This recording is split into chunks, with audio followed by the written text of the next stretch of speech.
So hello what's up, कैसे हैं आप सब। सो इन द स्टार्स, जिस वीडियो का था आपको इंतजार, लेके आ गया हूँ आपके साथ सीए इंटर ऑडिट के प्रायोरिटी टॉपिक्स। जी हाँ, यहाँ मैं आपको बताऊंगा कौन से टॉपिक्स हैं जिनको आपने सबसे पहली प्रायोरिटी पे रखना है, जिनसे आप कहीं ना कहीं 75 टू 90 मार्क्स की अच्छी कवरेज कर सकते हो। उसके बाद फिर मैं बताऊंगा कि अगर आपके पास थोड़ा और टाइम है और थोड़ी और बेहतर आप प्रिपरेशन कर सकते हो तो what are the topics you can cover in priority 2। अब सर, ये सारे एनालिसिस के लिए सबसे पहले वीडियो पे एक लाइक तो बनता है, तो अपनी पॉजिटिविटी से वीडियो पे लाइक करेंगे। एंड लाइक टारगेट रखते हैं सर कितना, 400 लाइक्स का। सो दोस्तों, ये रहा पूरा का पूरा एनालिसिस। एंड ये एनालिसिस किसके बेसिस पे है? जितने भी अभी तक एग्जाम्स हुए हैं, मई 24, सितंबर 24, जैन 25, मई 25 और सितंबर 25। क्या आप सब रेडी हैं? Yes sir. सो दोस्तों, कहीं ना कहीं मन में रहता है यार, इतना सारा कोर्स है, इतने सारे टॉपिक्स हैं, ठीक है। अब कहीं ना कहीं देखो, एज अ टीचर तो मैं कहूंगा आपको सब कवर करके जाना चाहिए, ताकि आप कि डिस्क्रिप्टिव और एमसीक्यू दोनों में अच्छा स्कोर कर सको।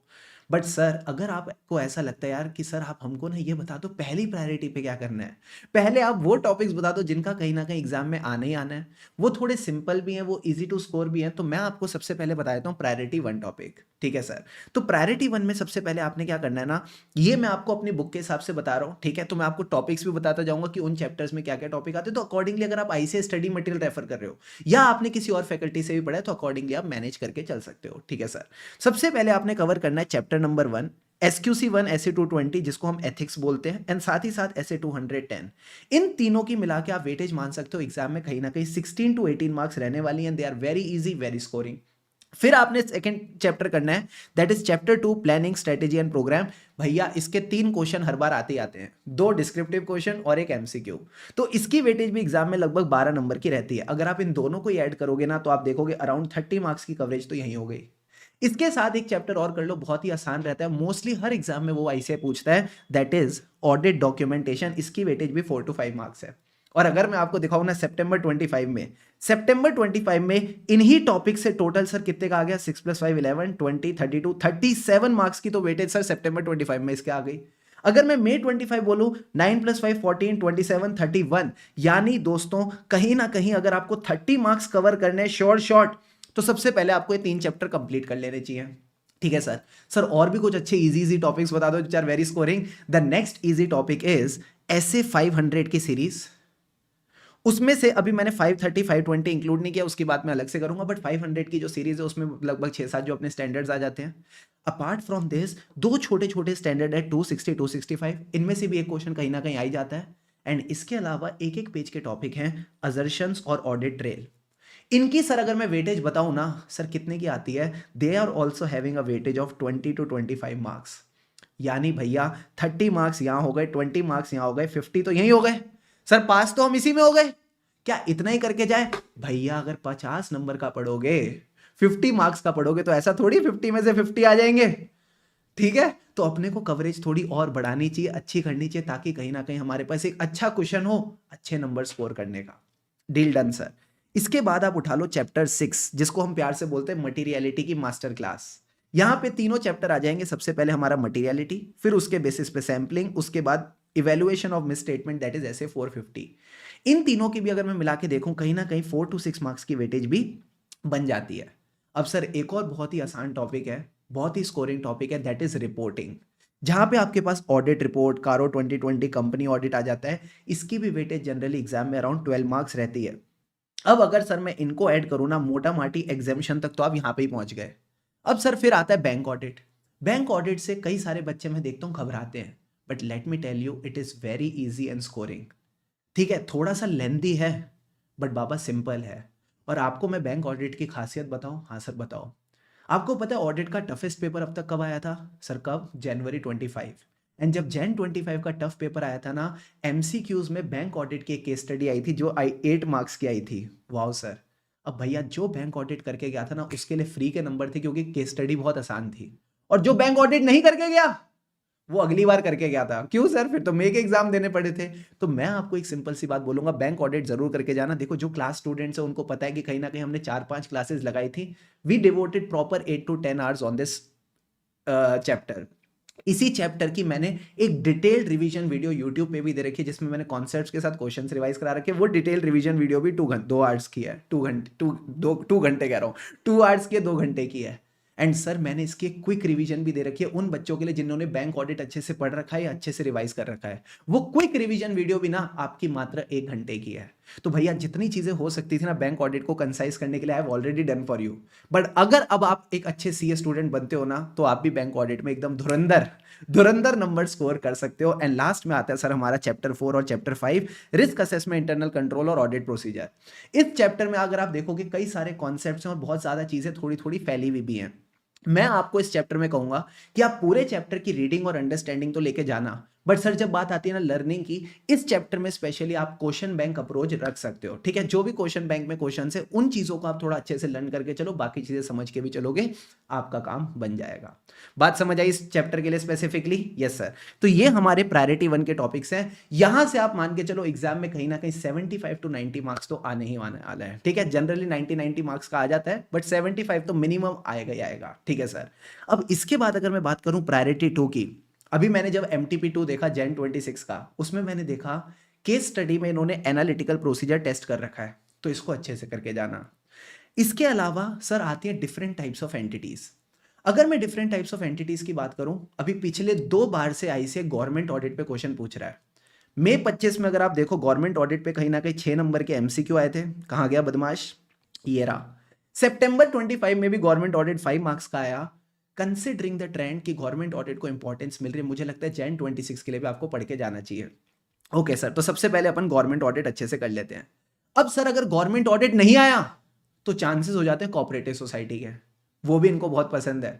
तो मैं कहता हूं इन दोनों को अगर आप कवर कर लेते हो ना तो अगेन आपका एक शॉर्ट क्वेश्चन एग्जाम में बन सकता है।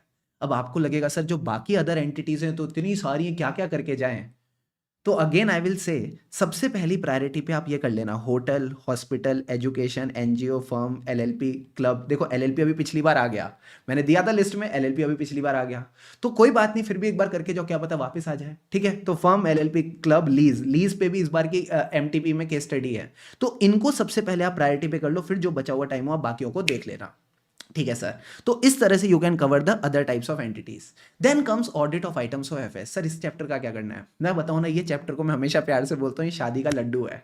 सर शादी का लड्डू मतलब जो खाए वो भी पचता है, जो ना खाए वो भी पचता है। जो ये चैप्टर कर लेता है उसको लगता है यार इतने सारे टॉपिक्स हैं, इतनी सारी अजर्शंस है, उसके अंदर इतने सारे प्रोसीजर है, कैसे ये सब ध्यान रखेंगे। और जो नहीं करता है यार उसको लगता है कहीं मेरे 15-20 नंबर चले ना जाए। तो देखो मैं आपको एक सिंपल सी बात कहूंगा, आइटम्स ऑफ FS का जो रीसेंट ट्रेंड चल रहा है वो क्या कहता है? आइटम्स ऑफ FS का रीसेंट ट्रेंड कहता है कि जो मैं मई 25 में अगर देखें कितने का आया, 16 + 4 20, 20 + 4 24 मार्क्स का आया मई 25 में। यही अगर मैं सितंबर 25 देखूं, 2 + 7 9, 9 + 7 16, तो आप कहीं ना कहीं बोल सकते हो 15 से 20 नंबर की इसकी वेटेज है। तो सर आइटम्स ऑफ FS में मैं क्या करूं कहूंगा आपको, अगर आपने आइटम्स ऑफ FS पहले अच्छे से कर रखा है, ठीक है, तो आपके पास एक बढ़िया मेरी 3 घंटे की रिवीजन वीडियो है, उसमें जो भी टॉपिक्स मैं इंपॉर्टेंट बताता हूँ ना, RTP, MTP, पास्ट एग्जाम्स, इनको तो टॉपिक्स को अच्छे से करके जाओ, स्टडी मटेरियल इनको अच्छे से करके जाओ। बाकी सर जो टॉपिक्स हैं उनकी रीडिंग ले जाओ, अंडरस्टैंडिंग ले जाओ कि कल को MCQ आ गया तो you are able to deal with it. Plus मैं एक छोटी सी चीज आपके लिए और कर सकता हूं सर, क्या मैं एक इंपॉर्टेंट टॉपिक्स की लिस्ट दे दूंगा। अब ये इंपॉर्टेंट टॉपिक्स में मैं अपनी कोई जजमेंट नहीं डाल रहा, अपनी कोई बायसनेस नहीं डाल रहा।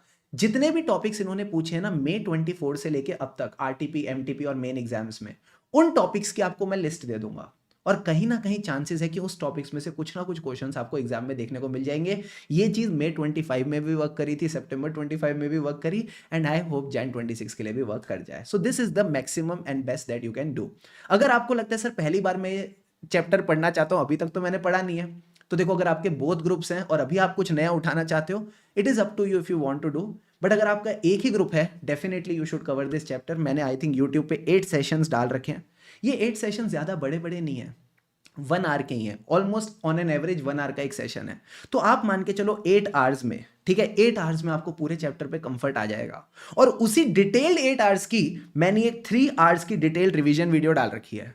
उस रिवीजन वीडियो में भी मैंने सारे concepts along with the techniques and proper conceptual linking अच्छे से करा रखी है, तो आप यहां से इसको रेफर करके चल सकते हो। इसके बाद सर ऑटोमेटेड एनवायरनमेंट, अगर आप देखो हर बार बार लगातार ICAI कहीं ना कहीं इसको एग्जाम में पूछता रहता है। देखो भैया 3 number, 3 number, 6 number, 5 number, 4 number, ये 3-3 नंबर तब आते थे जब 3 नंबर के क्वेश्चन ICAI पूछता था। अब जब से 4-5 नंबर के क्वेश्चन पूछ रहा है, हर बार ये पूछ रहा है अब ऑटोमेटेड एनवायरनमेंट अगर आपको मजेदार लगता है तो डेफिनेटली करके जाना चाहिए, वेरी स्कोरिंग। एंड लास्ट में आता है इंटरनल ऑडिट ऐसे 610, कभी आता है कभी नहीं आता है, इसलिए मैंने इसको सेकंड प्रायोरिटी में रखा है। क्या ये पूरी गेम समझ में आई? अरे yes sir, no? Yes sir. अगर मैं इस चीज को समराइज करूं, अब तक मैंने क्या बताया, मैं इसको इस तरह से समराइज कर सकता हूं, आपको इतना सारा कोर्स देख के घबराना नहीं है, ठीक है? वही करना है जो अंग्रेजों ने हमारे साथ किया था। सर क्या? Divide and rule. अंग्रेज कितनी छोटी सी जगह से आए थे ना, ब्रिटेन से, कितना छोटू सा क्यूट सा ब्रिटेन है, इतने बड़े इंडिया पे सर रूल कैसे किया? एक साथ नहीं किया, डिवाइड एंड रूल। तो आपने भी डिवाइड एंड रूल करना है। सबसे पहले चैप्टर 1 2 3 अच्छे से कर लो, तो मन में भी लगेगा 30 मार्क्स कवर हो गए। फिर एक एक करके जो जो टॉपिक्स आपको अच्छे लगते हैं ना, मान लो ऑडिट रिपोर्ट अच्छा लगता है, इसको कवर कर लिया, फिर बैंक ऑडिट अच्छा लगता है, इसको कर लिया, फिर मटेरियलिटी अच्छा लगता है, इसको कर लिया, ऐसे 500 की सीरीज बहुत ही ईजी लगती है, अमेजिंग लगती है, फिर उसको कर लिया। ऐसे करके नंबर बटोरना शुरू करो। एंड ट्रस्ट में आपको पता भी नहीं चलेगा कब आप 90-95 मार्क्स आराम से बटोर लोगे। भैया एक बात याद रखना, आपका जो एग्जाम है वो 100 मार्क्स का नहीं आता। सर कितने मार्क्स का आता है? 118 मार्क्स का। अब सर 118 मार्क्स का पेपर आता है, तो आपको जरूरी नहीं है 118 मार्क्स का ही पढ़ के जाना है। पढ़ सको तो बहुत ही अच्छा, बट मैं कहता हूं कम से कम 90-95 मार्क्स, 95-100 मार्क्स की प्रिपरेशन तो करो, कि कल को मानो आपकी 60% भी इफेक्टिवनेस रहती है तो कहीं ना कहीं 54 मार्क्स तो आ जाएंगे, और 95 मार्क्स में भी अगर आपकी 60% इफेक्टिवनेस रहती तो 57-58 आ जाएंगे। और मान लो 100 नंबर की प्रिपरेशन करी हो और 60% इफेक्टिवनेस हो, तो क्या 60 भी आ सकते हैं क्या? हाँ सर, एग्जामिशन आ सकती है, वो भी कब? जब 18 नंबर के टॉपिक छोड़ दिए। सो दोस्तों मैं ये कहता हूं कि पूरे पूरे कोर्स को देख के घबराने से बेटर है जो कर रहे हो उसको अच्छे से करके जाओ। थोड़ा सा स्मार्ट वर्क करो। देखो आपने हार्ड वर्क किया, आपने क्लासेस अच्छे से करी, आप रिवीजन अच्छे से कर रहे हो, बट एंड मोमेंट पे ना घबराना नहीं है इतने कोर्स को देख के।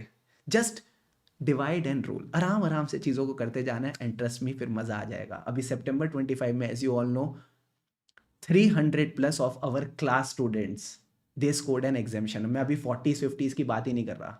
तो एक बात मैं आपको बताऊं ना, अगर आप मेरे स्टूडेंट हो, अच्छे से आप सारी चीज़ों को फॉलो कर रहे हो ना, आपका पास होना निश्चित है, ठीक है? बस अपने मन में एक विश्वास रखना है कि मैं कर लूंगा, लड़की हो तो मैं कर लूंगी, डील डन डन सर। और कभी भी मन थोड़ा सा भी उदास होता है, डीमोटिवेटेड फील करता है ना, जो आपका बैक कवर है ना, उसके पीछे जो खूबसूरत खूबसूरत चेहरे बने ना स्माइल वाले, उनको देखा करो, और उनको देख के पता चलेगा यार जब ये 80s 90s स्कोर कर सकते हैं, 70-60 स्कोर कर सकते हैं, तो मैं भी पास हो सकता हूँ, मैं भी अच्छे नंबर स्कोर कर सकता हूँ, हम भी किसी से कम नहीं है। Deal done done sir.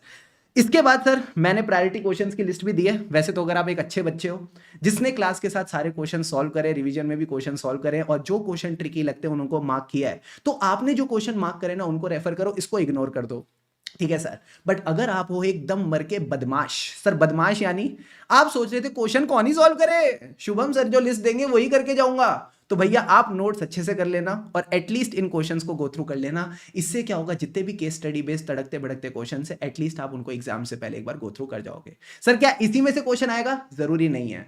मैंने क्या कहा, जितने डायरेक्ट क्वेश्चन है वो तो नोट से थ्रू आपके हो जाएंगे, इसमें मैंने वो क्वेश्चन इंक्लूड करें जो केस स्टडी बेस्ड है, तड़कते भड़कते, because it is not accounts. ये अकाउंट्स नहीं है, टैक्सेशन नहीं है कि एक मास्टर क्वेश्चन कर लिया तो सारे कॉन्सेप्ट्स कवर हो गए। नो, यहां पे मैंने आपको वो क्वेश्चन निकाल के दिए जो थोड़े केस स्टडी बेस्ड है, तड़कते भड़कते हैं, कि भैया अगर सिर्फ कॉन्सेप्ट करके गए तो इनको डील करने में शायद थोड़ा चैलेंज आ सकता है, तो कॉन्सेप्ट्स के साथ फिर आप इन क्वेश्चंस को गो थ्रू करके चल सकते हो, ठीक है sir? And the most important thing is do cover the questions which have been asked in the recent RTP MTP, जैसे कि आरटीपी एमटीपी मई 25, सितंबर 25, जैन 26, इनमें जो नए नए क्वेश्चन आईसीएआई ने पूछे ना, इनको जरूर करके जाना। बिकॉज देखो पुराने जो क्वेश्चन पूछे, रिपीटेड क्वेश्चन, वो तो आपके क्वेश्चन बैंक में ऑलरेडी, वो आप वैसे ही कर रहे हो, बट इसमें जो नए क्वेश्चन हैं उनको जरूर करना है। सर वो आप हमको करवा दो ना, करवा दो क्या भैया, करवा चुका हूं। ये आपके पास प्लेलिस्ट ऑलरेडी यूट्यूब पे RTP MTP playlist of CA inter आप रेफर कर सकते हो। Very important from exam point of view, इसमें जितने भी नए क्वेश्चन हैं प्रॉपरली मैंने यहाँ पे डिस्कस कर रखे हैं। Deal done done sir. So that's it from my side. मैं आपको एक गूगल ड्राइव लिंक भी दे रहा हूँ रिसोर्सेज का। इसमें क्या होगा, जो भी मैंने वो न्यू क्वेश्चंस डिस्कस करे ना, उसकी पीडीएफ आपको यहाँ मिल जाएगी, तो वो आप यहाँ से फिर रेफर करके चल सकते हो। So that's it from my side. यूं ही खुशी खुशी मन लाकर पढ़ते रहें, खुशी से पढ़ेंगे तभी आगे बढ़ेंगे। जितने भी अभी एमटीपी जैन 26 में नए क्वेश्चन आए उसके सेशन अभी बाकी हैं, तो मैं आपको इसी यूट्यूब चैनल पर कराने वाला हूँ, तो भैया सब्सक्राइब कर लो फटाफट, ठीक है? एंड बाकी take a deep breath in and breathe out.